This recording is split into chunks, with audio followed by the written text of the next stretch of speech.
Très chers téléspectateurs de Longa TV, salut. Nous sommes heureux de recevoir encore une fois de plus M. David Mukaumele. Aujourd'hui, on va essayer de parler de l'avenir politique du territoire d'Edungu, partant de ce qu'on a envoyé au niveau provincial. Une fois de plus, bonjour. Bonjour, monsieur le journaliste d'Ibagas et bonjour à tous ceux qui nous suivent un peu de partout dans le monde. Merci pour l'invitation. Très bien habillé, félicitations. Merci beaucoup. Et voilà, aujourd'hui, on va essayer de parler avec vous à ce qui concerne nos acteurs politiques qu'on a envoyés au niveau national et au niveau provincial pour la circonscription électorale d'Edungu. Et comment vous entrevoyez l'avenir de la vie politique du territoire d'Edungu? Je pense que paradoxalement, au mandat passé, cette fois-ci, on a au total 4 élus. C'est-à-dire un élu au niveau de l'Assemblée nationale à la personne de l'honorable Samaki. D'abord, lui, ce n'est pas un inconnu dans la politique. C'est quelqu'un qui a déjà effectué des mandats au niveau de l'Assemblée provinciale. On ne s'étonne pas, on lui donne confiance et nous attendons la suite. Et nous pensons que comme c'est quelqu'un qui a déjà une expérience, il va toutefois bien représenter notre circonscription.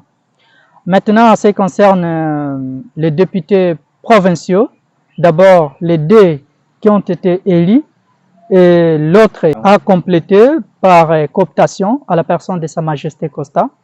Je pense que premièrement, nous avons l'ingénieur Paipai, l'honorable ingénieur Paipai. C'est quelqu'un que nous connaissons tous. Il n'est pas aussi un nouveau venu dans la scène politique. Il a déjà eu à postuler par 2 fois. Je pense que ça c'est la 3e fois si je ne me trompe pas. Je pense que avec cet engagement, il peut toutefois, on peut espérer qu'il va bien représenter la circonscription de Dungu. Nous avons Sa Majesté Costa, qui siège aujourd'hui au niveau de l'Assemblée provinciale par cooptation. Aujourd'hui, le chef Costa n'est pas une personne à présenter. Nous le connaissons tous, c'est un acteur, c'est quelqu'un qui a été toujours auprès de la population, qui a toujours résolu les problèmes réels de la population. Sa détermination, son leadership, son engagement auprès de la population, on ne peut pas douter de son profil. Nous sommes fiers d'ailleurs qu'il puisse aller nous représenter. C'est vraiment une personnalité qu'on n'a pas besoin de présenter. Donc pas de commentaire pour lui. Nous sommes très sûrs avec lui. Donc pour lui c'est très clair. Maintenant, la 3e personnalité, c'est l'honorable maître Siouka Makofi. D'abord, au lendemain des élections, j'étais avec les amis, on essayait un peu d'échanger. Et les amis n'étaient pas du tout sûrs lorsqu'ils avaient écouté le nom de l'ingénieur Paipai et Siouka Makofi. J'étais le seul qui disait toujours que le maître Makofi, c'est un défaceur. C'est quelqu'un qui est un grand leader. Et je pense qu'aujourd'hui, avant de faire cette émission avec vous, il y a un ami parmi ces amis qui m'ont appelé pour me dire « Vous aviez raison, aujourd'hui nous voyons sa détermination, son engagement, son leadership auprès de sa population de la circonscription de Dungu. » Et je pense que c'est ça que vous êtes témoin. C'est quelqu'un qui est toujours très actif lorsque sa base a besoin de lui, afin qu'il puisse répondre et donner la solution. Surtout parce que vous parlez par rapport à ses interventions au niveau de sa base, puisque sa circonscription électorale a subi beaucoup de catastrophes multiples, naturelles. Dans le sens d'expliquer, au mois de février, il y a écroulement du pont Kibali. Et après, il y a eu un nouveau mouvement malheureux qui a porté la toiture des 2 bâtiments de l'école Nadamu. Il y a eu, pour le moment, on vient de suivre dans quelques jours ici, il y a eu incendie du complexe scolaire Maman Dorothée. Au moins pour les 2 cas précédents, il a pu gagner les paris. Donc, on a réparé les ponts, on a arrangé aussi la toiture de l'école. Et maintenant, par rapport à cette casquette, comme on vient de le dire, pensez-vous que le 3e cas de la catastrophe naturelle peut aussi être résolu? Je pense que vous avez presque tout dit. Aujourd'hui, moi j'appelle l'honorable maître Makofi, c'est l'homme solution. Parce qu'aujourd'hui, on voit sa détermination, son engagement. Il est toujours présent, il répond toujours présent lorsque sa base l'appelle pour lui présenter un cas qui arrive Par exemple, les cas que vous avez évoqués ici, on a eu les problèmes des ponts. Il est monté au créneau pour secouer le gouvernement provincial qui n'était pas chaud pour répondre très vite aux problèmes des ponts, mais il était très actif, très engagé et la solution par la suite a été donnée. À l'école Nadamou, les deux toitures des deux bâtiments ont été emportés, mais il était très actif. La solution a été donnée dans moins de 2 semaines. Parce qu'il était là, il était en train de faire des démarches de gauche à droite, de chercher les moyens, les possibilités pour essayer un peu de répondre très vite afin que nos enfants puissent étudier, terminer l'année scolaire qui partait déjà très mal. Mais lui, il a donné solution le plus vite possible. Bien sûr, à connivence avec ses collègues députés, à la personne de... voilà. Et puis, il y a un cas survenu que vous avez évoqué aussi de l'incendie. On a vu, il a brandi même sur les réseaux sociaux qu'il était assemblé à côté de la population et puis il a encouragé et puis il s'est prononcé même qu'il était prêt pour essayer de donner solution le plus vite possible parce que nous tendons vers la fin de l'année scolaire. Et pas seulement ce que vous avez évoqué, il y a multiples de cas comme ça qui surgissent dans notre circonscription. Il a toujours répondu présent. On a vu aussi avec notre radio communautaire de Dungu FM qui avait connu une panne, mais il était très engagé. D'ailleurs, en termes de pourcentage, il a contribué pour que cette radio, qui est un arbre au milieu du village, puisse être active. Il a contribué même à la hauteur de 70% des fonds pour la réparation ou pour arranger, n'est-ce pas, ces moyens de communication au sein de sa circonscription. On voit que c'est vraiment quelqu'un qui est très déterminé, très engagé. C'est un homme de foi, c'est un homme qui espère, c'est un homme qui est toujours très déterminé, très engagé pour que la solution soit trouvée. Et avec ces personnalités que nous avons citées, je pense que nous avons vraiment la joie que nous ayons des leaders comme eux. Parce qu'aujourd'hui, même si notre Sa Majesté part pour devenir gouverneur, et directement, ça sera le premier suppléant, si je ne me trompe pas. Et le premier suppléant, c'est notre papa, le chef Marc Biaïd. Et ce n'est pas une personne à présenter. Son engagement, il a toujours été très actif. Il est toujours très mobile pour essayer un peu de donner solution lorsque ça ne marche pas dans ces quartiers, lorsque ça ne marche pas ici. C'est quelqu'un qui est toujours gauche à droite. Donc, lui, il ne reste pas bras croisés. Ça ne sera pas une surprise. C'est vraiment un cadeau que nous avons pour notre circonscription. Je crois que, paradoxalement, au mandat passé, cette fois-ci, nous avons vraiment de vrais pions qui vont vraiment défendre l'intérêt de la circonscription de Dungu. C'est vraiment cette réclamation que la population dunguloise a toujours réclamée. Donc, on peut espérer, partant de toutes les explications que vous avez fournies, que Dungu doit penser qu'elle a déjà un très beau cadeau pour sa défense. Bien sûr, évidemment, ce n'est pas à contester. S'il faut contester, il faut être diable pour contester cette réalité. Aujourd'hui, avoir une personne comme Sa Majesté Constant Batanado, avoir une personne comme le chef Marc Biaïdi, avoir une personne comme Maître Makouf, avoir une personne comme l'ingénieur Pai Pai. Donc, c'est vraiment, c'est comme si c'est Dieu qui les a envoyés. Aujourd'hui, ils sont venus pour faire marcher ce qui n'a pas marché hier, dira le mandat passé, bien sûr.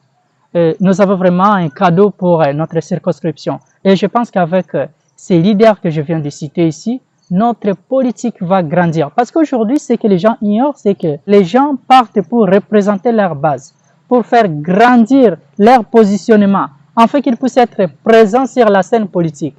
La raison pour laquelle, quand vous voyez aussi les gens de l'Est, ce n'est pas la discrimination, c'est une réalité. Ils partent pour faire gonfler leur représentativité dans le gouvernement. C'est ainsi que nous voyons que non, ils ont une grande partie. Mais avec les personnalités que je viens de citer, nous croyons qu'aujourd'hui, notre politique va aller de l'avant. Nous allons être aussi représentés sur la scène politique du pays parce que nous sommes censés être aussi représentés. Mhm. Oui, puisque vous le dites que nous serons représentés sur la scène politique de la RDC, puisque au niveau national, nous avons un député national, nous avons 3 députés provinciaux, parmi lesquels il y aura un gouverneur, bien sûr, et qui est l'homme du moment, M. Costa Lunga Gbembatanadi. Voilà, encore c'est une vérité que personne ne peut contester, que c'est le seul profil qui intéresse la population de Haut-Ouélé. C'est-à-dire c'est un cadeau. Tout le monde, si seulement les élections passées par les électeurs du premier degré, on allait déjà valider l'homme. Mais du fait que les grands électeurs, nos députés qui vont choisir le gouverneur, nous attendons patiemment et sereinement parce que vous êtes témoins et ça bouge de partout. Les gens font des marches de soutien à faveur de Sa Majesté. Vraiment, donc de tous les coins, hein, on voit voilà, Kinshasa, Kisangani, Lubumbashi, hier, Butembo. je venais maintenant de voir, il y a une amie qui m'a envoyé une vidéo des étudiants ressortissants de la province de Haut-Ouélé. Non du territoire. Non du territoire, de la province de Haut-Ouélé. Ils ont manifesté pour soutenir la candidate. Imaginez en dehors de la province pour soutenir, c'est-à-dire, ils sont en train de dire, dans leur chanson, ils disaient Yekaka, Yekaka. Donc pour dire, il faut seulement les voter, pas autre. Donc ils appellent, donc à travers ces manifestations, cela est clair que la population est en train d'interpeller nos grands électeurs afin qu'ils puissent porter le choix sur la candidature honorifique de Sa Majesté Costa Mbatanadu, l'homme qui va sauver la province. Ok. Parce que je pense que vous êtes jeune, moi je suis aussi jeune, on a besoin que nous puissions aller de l'avant, pas toujours n'avoir pas de route au travers la province. Non. Nous voulons dépasser ces niveaux. Oui. Et je vous dis, il y a un acteur politique de l'Ituri que j'aime beaucoup aussi pour son engagement dans la politique, c'est Mesilik Malembe. Je pense que vous avez déjà à attendre parler de lui. Lui, il avait lancé en 2023 un défi à notre province, mais il s'adressait particulièrement à ceux qui étaient à la tête de la province. Mais j'étais frustré parce que ça me concernait aussi indirectement, parce que je suis fils de cette province. Oui. Lorsqu'il lançait comme un défi, il présentait l'image de l'Ituri qui est en état de guerre et le Haut-Ouélé qui est en état de paix, mais la comparaison était au niveau des images. Mais j'étais frustré. Et je lui dis à travers cette vidéo, la réponse à sa question, c'est l'homme l'homme du moment, Sa Majesté Costa. C'est avec lui que nous allons les répondre par des images aussi. Au lendemain des élections, je serai le premier à lui brandir aussi la réponse à travers les images. Ça veut dire quoi? C'est resté gravé dans toi et tu voudrais que quelqu'un que le chef passe pour répondre à ces images? Moi, je suis un révolutionnaire. Je vais répondre. Mon grand frère Lik Malembe, que j'aime beaucoup, il a présenté un défi. C'est comme ça, c'est-à-dire, lorsqu'on présente un défi, il faut être aussi en mesure de répondre à la personne qui vous a défié. Donc, il nous a défié à brandir ça des routes asphaltées, des mandats afin que nous puissions aussi lui montrer aussi des routes asphaltées chez nous.